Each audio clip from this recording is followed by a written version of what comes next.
Hi everyone, in this video I'll be showing you how to view favorite on Roblox. So guys, first of all you have to open roblox.com.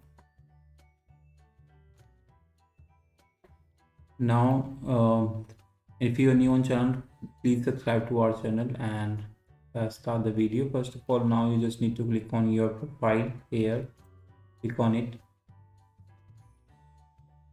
and on profile you have to scroll down, and here you can see your favorites.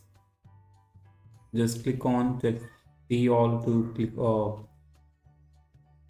expand it, and here you can find the category. In each category you will find your favorite item you have made. Like if I select all the faces, so I have 0 favorite items in this category. Let me choose in this. We don't have much favorite items here. Choose head. No, I don't have any favorite item right now, but if you have, you can find all the favorite item here in these categories. I hope you like it. Thanks for watching. Bye.